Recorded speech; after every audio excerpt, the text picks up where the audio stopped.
Hi, I'm Alicia Wolf, and you may know me as the Dizzy Cook, and today I'm coming to you with a topic I probably should have talked about a long time ago, and that's the basics of a migraine diet, specifically talking about how it relates to vestibular migraine, and not that it can't work for other types of migraine, but I'm approaching it from my own perspective with vestibular migraine, as well as like a lot of the doctors I've worked with or doctors who have recommended it. So we'll go into about foods to eliminate, foods to embrace, different kinds of migraine diets and what the differences are, as well as like major pitfalls of what people generally see with a migraine diet, and how to avoid that whole complaint of what else can I eat besides water, because I hear that all the time. And there's actually a lot you can eat, so let's not be dramatic, okay? So we'll cover all that today. And I kind of want to start with like the basics of a migraine diet and kind of explain the differences between programs like that versus programs like Whole30 and Paleo, which is really how I started out my journey. And my history is I was diagnosed with chronic vestibular migraine about 6 years ago. It was a diagnosis that changed my life. I went from like an active 30-something-year-old girl to not being able to drive, not being able to walk, not being able to function at my career, and fighting with insurance all day, trying to get a diagnosis even, because a lot of people didn't understand that you could have migraine without headache. And so not everyone with vestibular migraine has head pain with their attacks, and so it makes it kind of a tough thing to diagnose for a lot of doctors who don't understand the basics of vestibular migraine. So once I got a diagnosis, I really got into I discussed with my doctor, we got on a medication plan. I was also taking supplements. I was doing sleep schedule, hydration, everything like that. But I thought, oh, you know, there has to be some sort of diet that maybe I can do to help me change this. And I was about 60 to 70% better with these supplements and other lifestyle changes that I was incorporating along with the medication. But I thought, oh, you know, this can't be my life. Like, I don't want to be dizzy every single day. I have to feel normal again. So what else can I try? And that's when I went down the path of researching migraine diets. I do have a history with cooking. I have taken culinary classes all over the world, but it wasn't my profession at the time. I'm just very talented at putting together meals and meal planning and knowing what to eat, but it also comes with a lot of practice and a huge passion over the years. And so I can say I've even gotten better at that since I have done it every day for my job on the Dizzy Cook now. But we'll kind of move into that later. How I found a migraine diet was just simply doing research about what was out there. So there are different types of diets that have been researched for migraine specifically. The number one probably recommended plan is either called the Johns Hopkins migraine diet, which is put out by Johns Hopkins University and their medical center. It's how they treat a lot of patients. And then that was probably like the top recommended migraine diet. Recently, keto has become researched for migraine as a potential, it could potentially help. I know UCLA Migraine Clinic really likes to use keto with the AIR program. And there are other things too, like a lot of people generally try Whole30 and Paleo, which is something I started off with as well, but they're not specifically meant to help with migraine attacks. I think some people see benefits just because they're eating healthier in general, or maybe eating more fruits and vegetables, but it's not approached from a migraine standpoint like some of these other diets, and how they can affect you neurologically. So a good way to put this is a lot of the diet considerations with the Johns Hopkins migraine diet, which is sometimes called Heal Your Headache. It was a book that was made popular by Dr. David Buckles, and he kind of talks about it holistically about reducing rescue medications, you know, limiting those to 10 to 15 days a month. Now they know that, you know, you have to limit those every month to avoid a rebound migraine risk. So you can't take things like Advil, Tylenol, certain triptans. You have to really limit those during the month. And if you're finding yourself taking them more than 10 to 15 days a month, it can be a problem that's contributing to more migraine attacks, and you have to get out of rebound first before a lot of treatments will work. So that's something to discuss with your neurologist. But that wasn't my problem initially. I was just looking at a way of eating to help potentially improve my migraine attacks. And so the basics of this Heal Your Headache Johns Hopkins diet is to eliminate foods that are generally common migraine triggers. So these are things that are high in tyramine. I know sometimes our doctors will give us handouts on, you know, basic things to avoid. So a lot of them include red wine, aged cheese, aged meats, so like pepperoni, sausage, cured meats, like even bacon.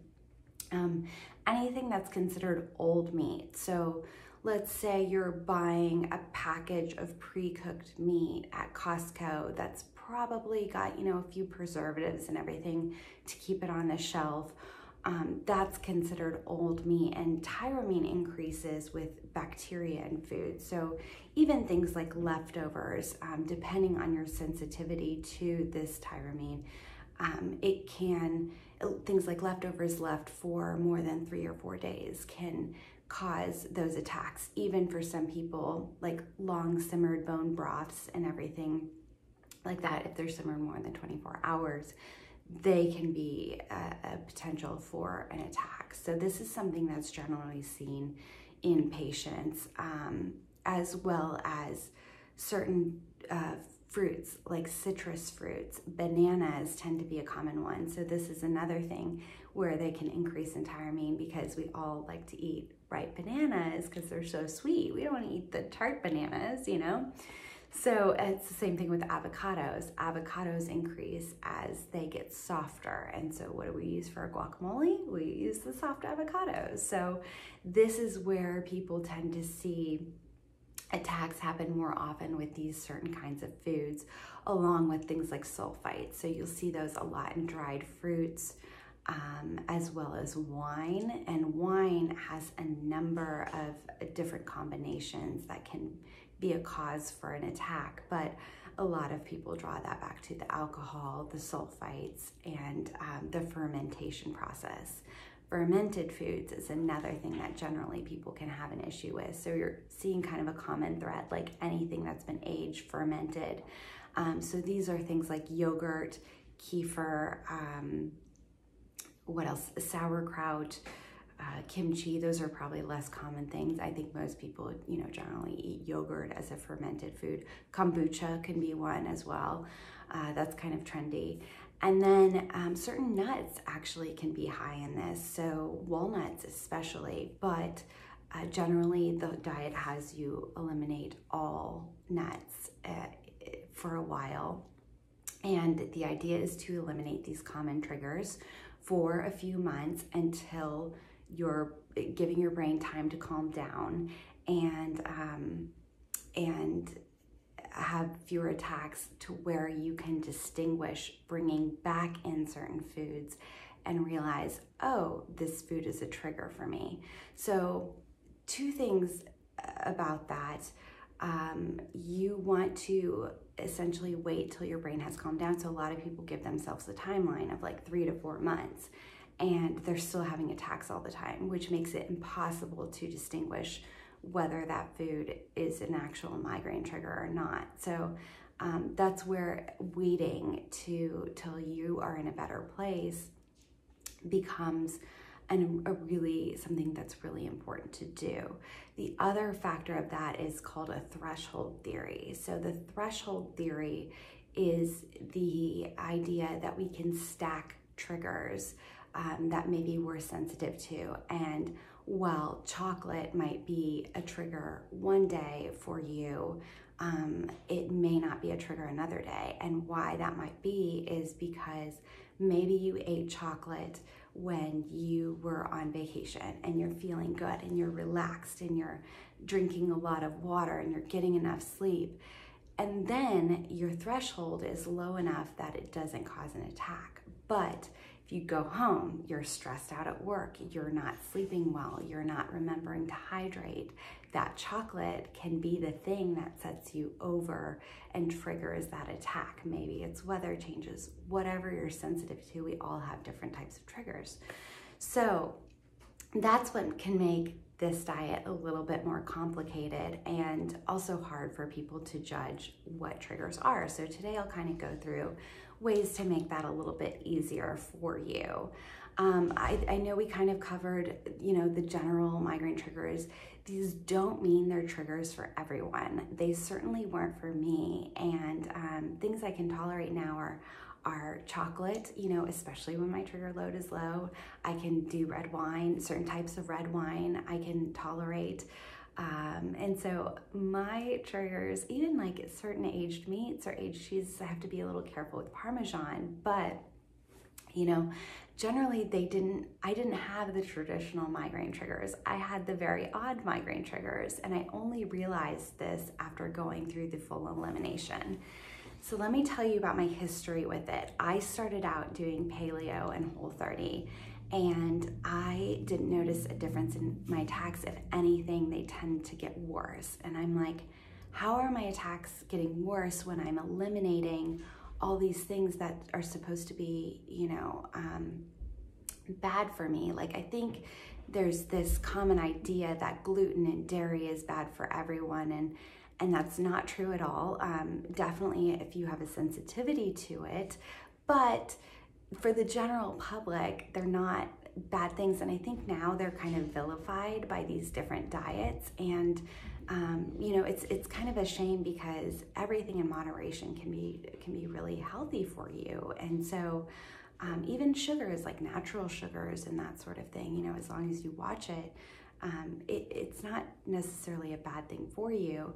So I wondered why my attacks were getting worse, and that's when I transferred over to this Heal Your Headache Migraine diet. And then I remember asking my neurologist about it, and he was like, oh, it seems extreme, it seems complicated, but if you want to do it, go right ahead. And so I really struggled with it the first month because there were no resources before the Dizzy Cook. There was no common list of foods that to embrace. There are tons of foods to embrace, but if you just focus on the foods to eliminate, it seems like you don't have that much to eat, which is crazy. Like, how often do we eat pepperoni? Like, probably not, hopefully not that often, but you feel like you're losing all of these foods. And for me, that was definitely true because coming from Whole30, I was eating a lot of nuts, and especially like for quick breakfast, I was also eating a lot of yogurt.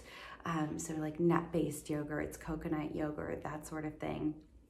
And I was having almond milk in my coffee every single day, and I was also having caffeine every single day. And I thought I was eating so healthy, and little did I know that these were some of my biggest triggers. So what ended up happening was I got on this diet. It was really a challenge to go through my pantry and kind of eliminate and give away all those foods that I had always eaten, and to learn how to read ingredient labels a little bit better. But I put in the work. It takes about a month to really get comfortable with it. And then after you do that, it kind of gets better, especially if you can learn how to meal plan. And so after I got comfortable with it, I still wasn't seeing a lot of changes. So I think it was about 2 to 3 months in. And the only change that I had that I really didn't notice was that I was no longer having extreme vertigo attacks anymore. But I was still 24/7 dizzy, and so I felt like it wasn't working for me. And I'm like, oh, this diet is garbage. I'm not gonna do it anymore. And I remember that evening, I sat down and I had yogurt every single day, and I was dizzy every single day. So I was like, oh, yogurt doesn't bother me. It didn't make things worse. I was just still always dizzy. And I remember I sat down and I had yogurt that night after dinner, and within probably an hour, I started having like that severe vertigo again. And I hadn't experienced that since I had begun the diet. And I was like, oh my gosh, there might be something to this. I should probably stick with it a little bit more. So about 3 to 4 months in, I was still dizzy every day, but I wasn't dizzy all day every day. It would kind of come and go. And then about 6 to 8 months in was when I really started having 100% days. And not every day was 100%, but most days were. And I felt comfortable enough to be able to distinguish when I brought it back in foods that they were actually causing me dizziness and vertigo attacks. So that's when it became easy for me to recognize these things are triggers. And it was so good that I waited so that I didn't vilify a lot of different foods, because you know, I feel like some people get in this rut and they think everything is a trigger, and it's really not true. Either the diet isn't enough to support your plan and you perhaps need to go back to your neurologist and discuss with them adding in an additional treatment, whatever that may be, or you just need to give it more time and allow yourself to calm down, your brain to calm down a little bit more and get a higher threshold. So you're not so sensitive to weather changes, you're not so sensitive to stress, you can handle more. And that's kind of what the principles of it are. And I really liked that this diet, it's kind of a shame because I think food elimination diets, especially this type of migraine diet, they're really, really difficult to study. And so a lot of the pushback I see, especially from doctors, is there's no scientific research behind it. Well, you know, so many of my readers have different triggers. Like, I'm not triggered by banana, but I have a lot of readers who are triggered by bananas. I'm triggered by nuts, but doctors recommend nuts in your diet all the time. So I feel like it's a little bit unfair to say it's not backed by research when I get emails every day that it's working for people. And it may be anecdotal, but it's working and it's helping a lot of people, and it's a part of a treatment that does make a difference, and it's free. So there's no real side effects except for you miss chocolate. And you know, it's a free resource that you can try and just add and, you know, check off your list, and maybe it helps and maybe it doesn't. Just like any other treatment, you know, not all medications work for everyone, just like not all diets are going to work for everyone. The other thing to keep in mind is that it's also temporary. So, and you know, we'll talk about pitfalls a little bit later, but the idea is you're not going to eliminate these foods forever. Like, generally, people only have a handful of common migraine triggers, and there may be certain things that you never go back to. Like, I never reintroduce MSG because it's generally pretty easy for me to avoid, and if I'm eating out in small amounts, or I'm consciously knowing that I'm making the choice to eat it and maybe it won't work out for me that day. So like, one example of that is I love Chick-fil-A, but I had not eaten it in years because it does make me dizzy, and everything is basically, all their chicken is coated in MSG. And but when I was pregnant, I like craved it after every appointment. And so I would go into it knowing, okay, I just have to eat this. Like, the craving is too strong, but I just know I'm going to be dizzy after. So there are certain instances where you get into that as well. You know, maybe the chocolate is worth the risk for you for that day. So I am going to talk about, we talked about a little bit of foods to embrace. We talked a little bit about the length of time. Let's talk a little bit about reintroducing foods. So about that 6 to 8 months, when I was feeling better, I started with the foods I missed the most, or the foods that would be the easiest to incorporate back in my diet. So I started with things like onions, lemon, avocado. I really missed my guacamole, so I started with avocado and At the time, avocado was a low level trigger for me, so I would get mild dizziness here and there, but not, you know, huge vertigo attacks or major spikes in dizziness that would put me on the couch all day, like things like yogurt and nuts would do to me. Especially at the time, almonds were very much like that, which I was using every day for my almond milk. Another thing that really bothered me was caffeine. So I could not even tolerate regular decaf. I had to switch to 100% Swiss water processed coffee. And Swiss water processed coffee is a type of coffee that is certified to be 99.9% decaf free. So that's what's kind of nice about it, is you know that it has the standard where they're actually checking this stuff, and especially if you're super sensitive to caffeine like myself, you know, that's the only thing that would work for me. And they do have a website, and you can even go and see if you have a location near you. I ordered mine online, so I have a post about this. You just search caffeine-free coffee alternatives on the Dizzy Cook and Google, and my post should pop up for you with a number of different selections that you can have that are just totally caffeine-free and will also work during this diet. So this diet has you eliminate those things like onions, nuts, yogurt, fermented foods that we talked about, foods high in tyramine, aged cheeses. So generally cheeses aged more than about 3 to 4 months are eliminated. And then you can usually keep fresh cheeses. So like mozzarella, you can keep in your diet.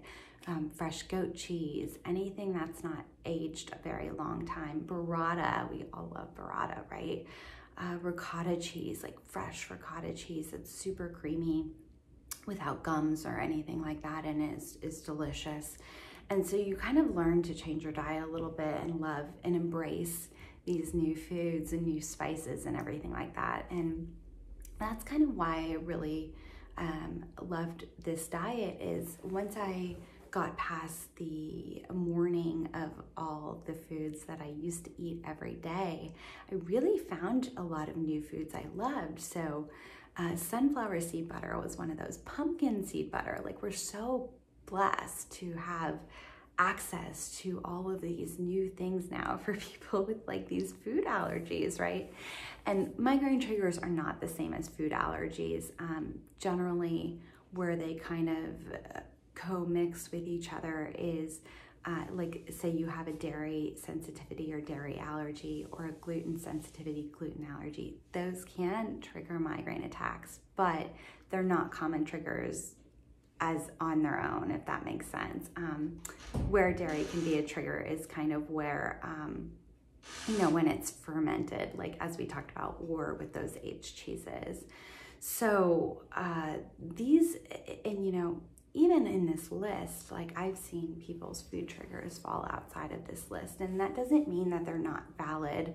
You know, I've had a lot of doctors look at me strangely when I mention yogurt or nuts, and I hate that because it's sort of another version of medical gaslighting, in my opinion, where people don't take you seriously because you fall a little bit outside of what they know or what they've been taught. And you know, that's super common in migraine. I feel like neurologists should understand that at this point, because not everyone's going to be the same. And you know, I try to really work with people on what might be a food fear, what might be unfairly blamed to trigger attacks, and also balance that with what's real and valid.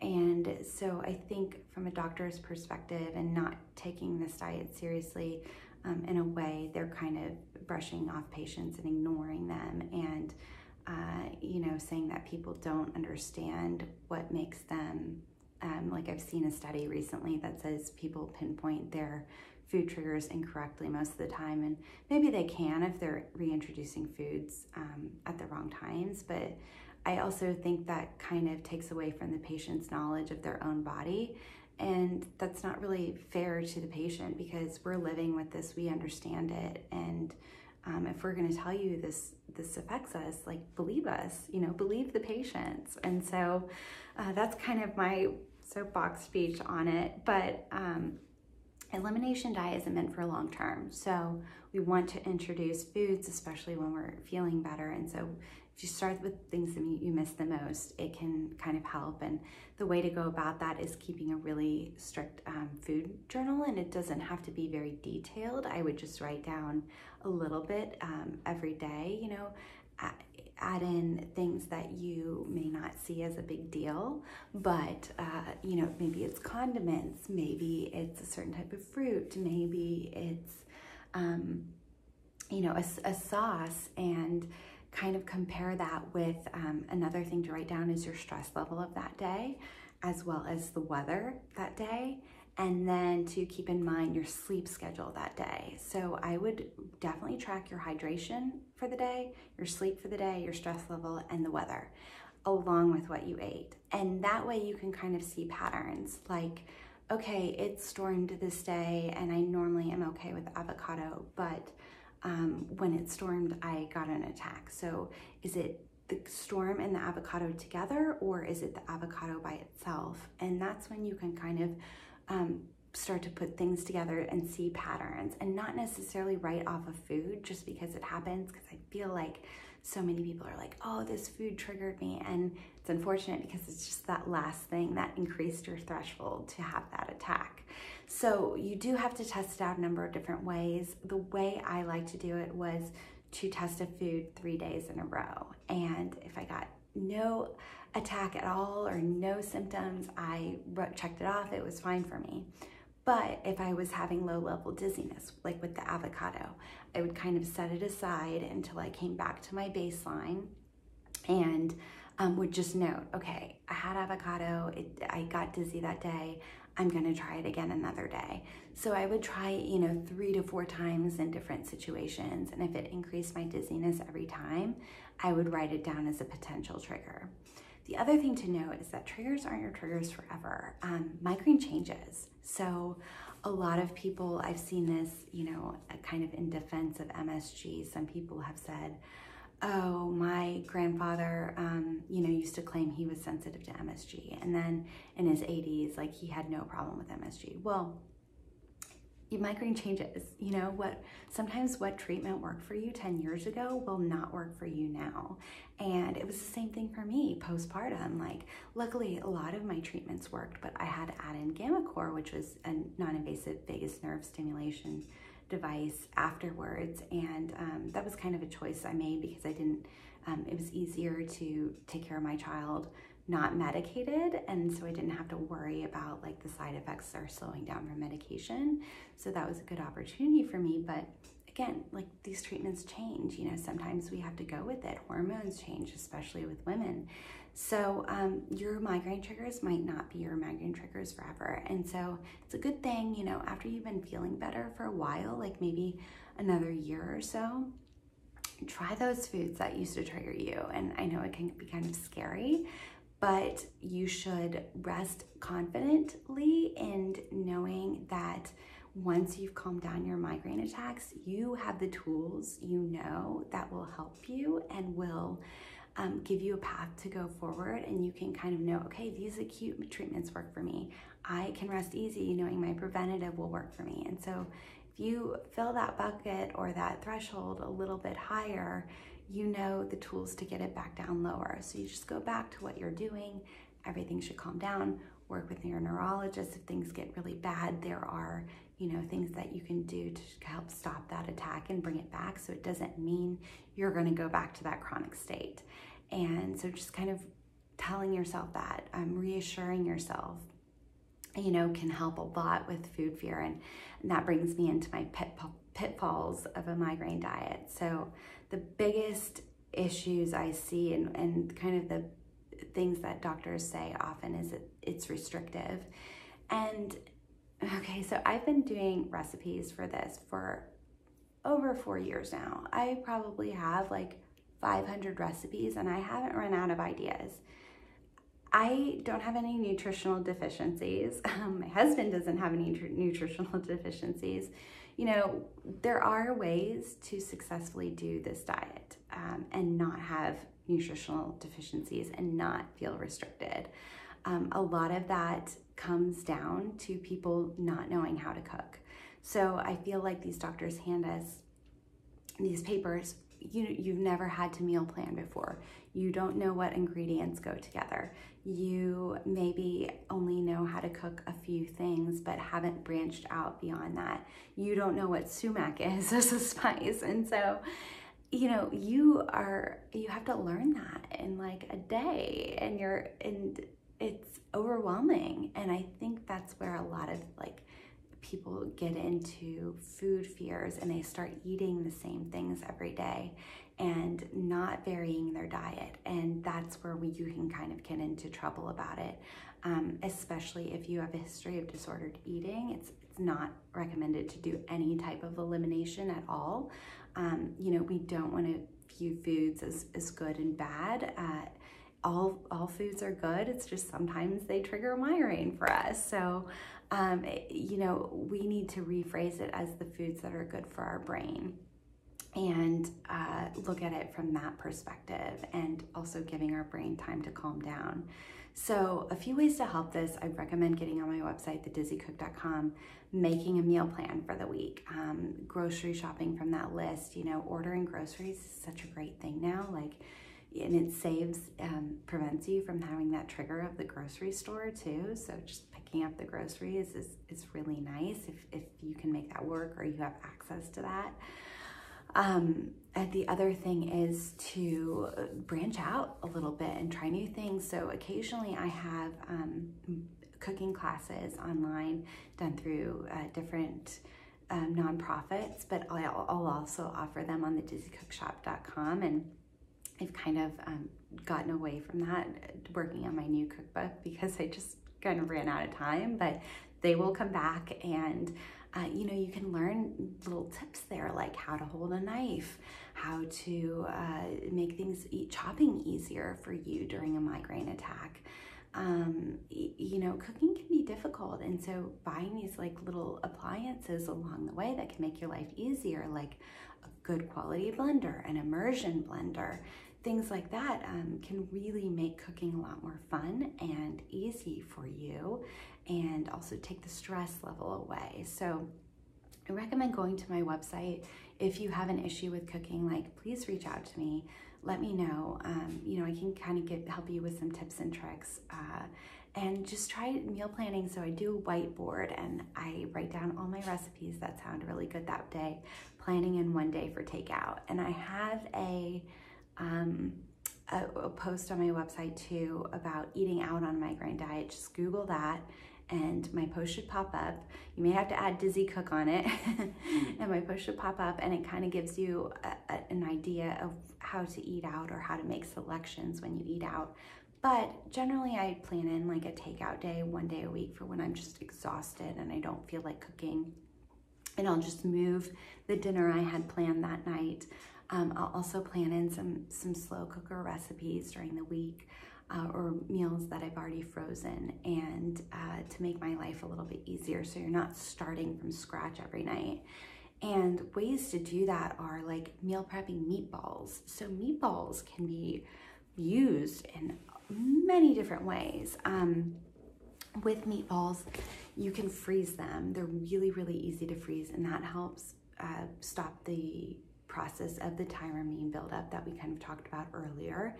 And you can use these in pita bread. And what I like to do, since I'm sensitive to yogurt, is blend some cottage cheese so it gets really creamy. I have a recipe for faux tzatziki sauce, which incorporates cucumber and everything like that into this blended cottage cheese. If you haven't tried it, don't knock it, because it is actually so delicious once you get over that texture, because it's so smooth and fluffy when it's blended. You get over, like, it doesn't have that like kind of lumpy texture. Yeah, I love blended cottage cheese. It's awesome. So I use it in a number of recipes and it works really well for me. So you could do that with the pita and the meatballs. You can do them on pasta with, you know, a lot of brands now have a sensitive sauce. So like Rouse will have a sensitive sauce. Sprouse has a sensitive marinara sauce, and that takes out the onion from those marinara sauces. So that I'll kind of do that on nights I don't feel like doing a lot. Another way to use meatballs is on a salad.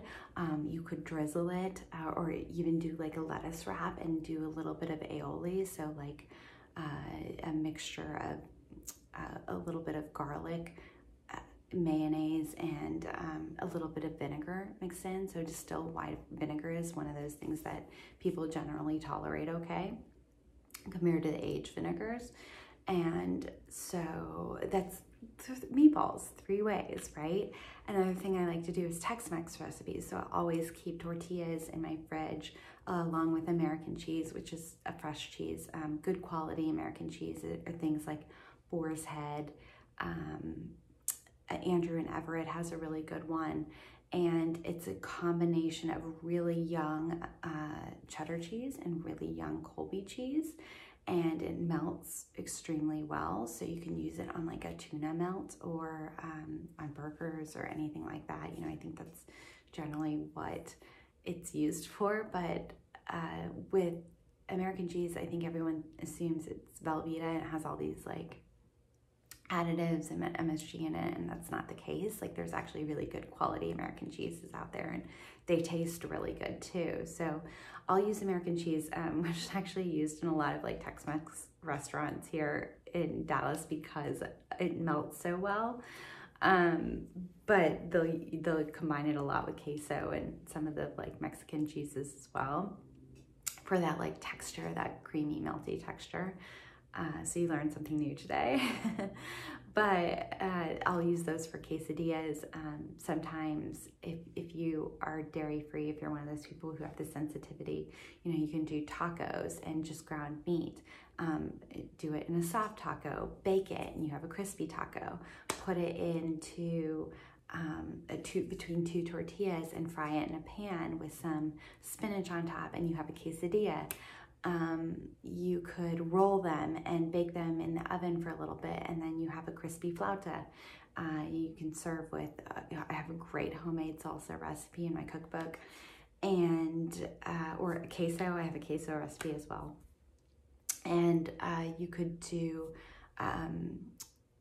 enchiladas. So that's something we make every week with a lot of the leftovers in our fridge. I'll stuff them in tortillas and roll them up and bake them with a homemade red sauce. So it's really easy to make your own red sauce at home. All you have to do is combine a few spices with some flour and olive oil, whisk that up and add a little bit of vegetable broth, and you have homemade red sauce. I mean, you know, it sounds complicated when you hear it, like, oh, I can't make my own enchilada sauce at home. But then when you look at it and you start doing it, it really only takes you 5 minutes. So it's changing people's perspective on cooking and getting them excited to cook. And if you set the stage and don't think of it as a stressful event, but take the time, you know, to turn on music, to maybe make yourself a fun little mocktail to start, it can really become a good ritual and actually help you relieve some stress too. So